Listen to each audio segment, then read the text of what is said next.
Hello everyone, welcome back to the channel. If you're here, it means you're ready to step up your game in the world of business and entrepreneurship, and that fires me up. So, before we dive in, make sure to like this video, share it with your friends who are as driven as you, and don't forget to subscribe.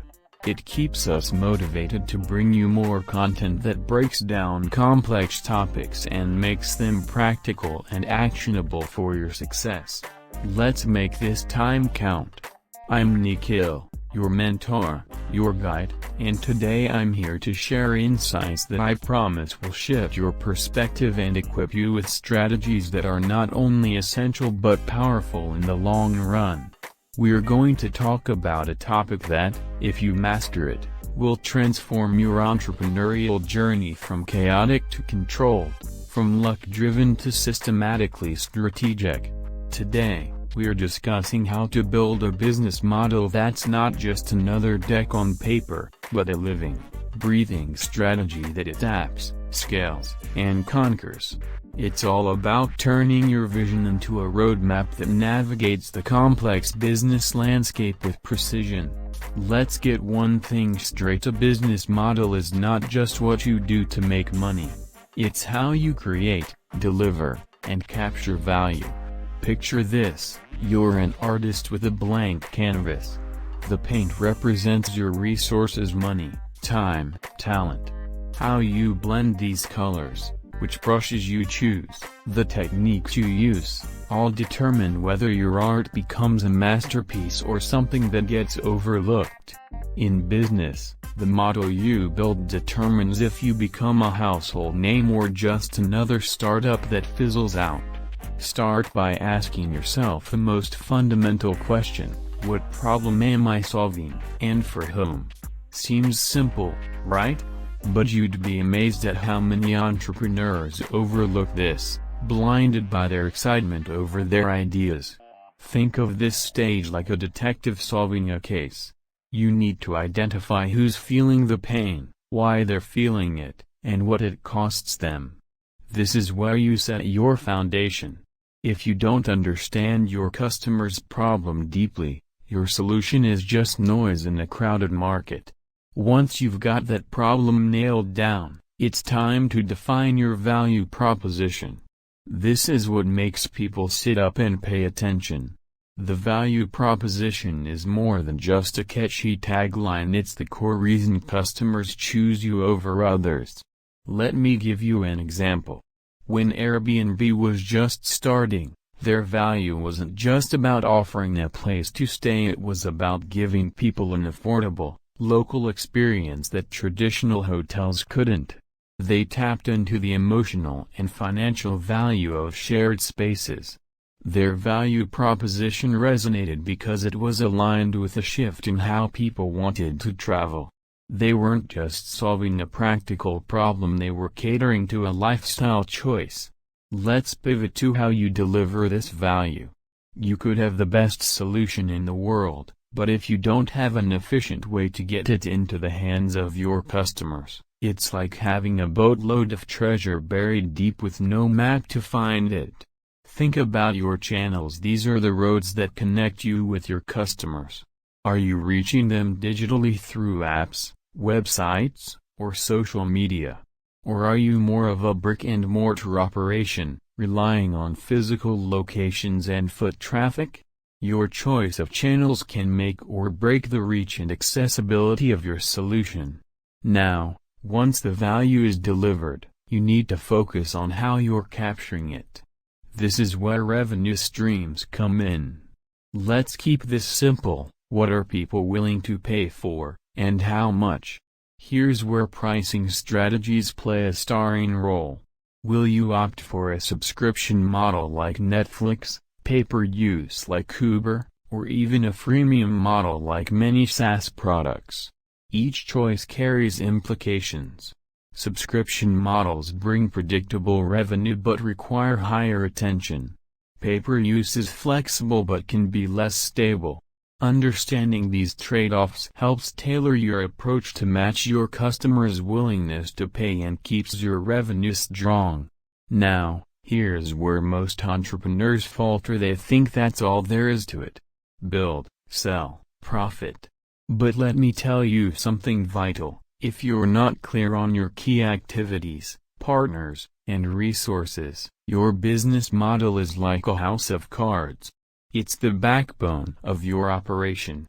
Imagine running a delivery service but failing to map out logistics. What happens when you scale? Chaos. You need to break down what daily, weekly, and monthly actions keep the gears turning. It could be customer acquisition campaigns, product development, maintaining supplier relationships, or staying on top of inventory management. Speaking of partners, recognizes that you can't do it all alone. Strategic partnerships amplify your reach, your efficiency, and even your credibility. I'm not just talking about flashy joint ventures but practical alliances. Take Spotify's partnership with Facebook. Spotify didn't reinvent social sharing, they partnered with a giant who had already mastered it. That collaboration allowed users to share what they were listening to, embedding Spotify into their social experience without a huge marketing spend on Spotify's end. Partnerships are about tapping into another player's strengths to boost your own game. Now, let's talk resources. This isn't just about cash in the bank, it's the people, the tech, the IP, the physical assets. Ask yourself, what's critical for me to operate today, and what will be critical when I grow? Your resources should align directly with your key activities. If you're a tech startup, your core resource could be a team of skilled developers, or proprietary code that forms the heart of your product. Skimping here is like buying a high-end car but using the cheapest toilet won't take you far.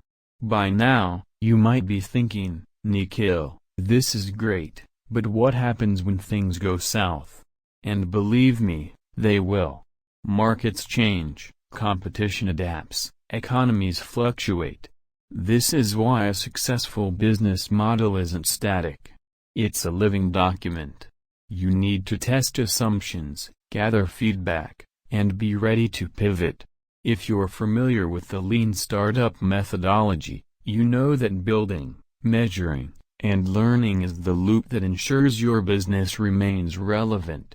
Pivot doesn't mean a 180-degree shift. It could be as simple as adding a new feature that customers keep asking for or shifting your target audience slightly to one that better appreciates your value.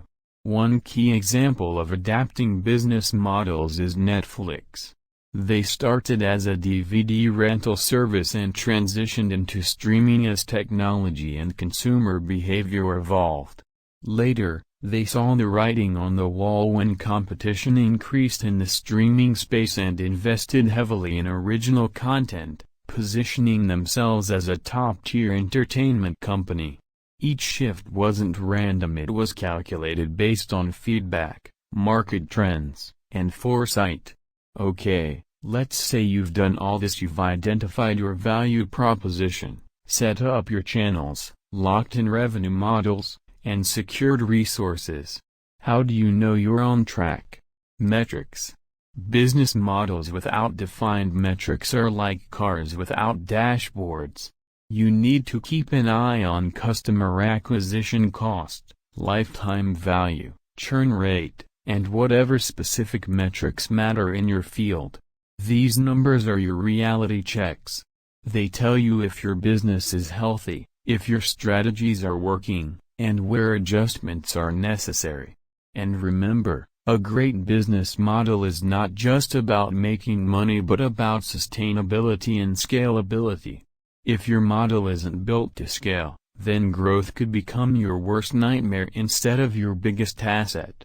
Systems that work on a small scale might buckle under larger loads. Think of early-stage startups that crash and burn after a successful viral moment. They weren't built to handle that surge. So, as we wrap up, remember this: your business model is a blueprint.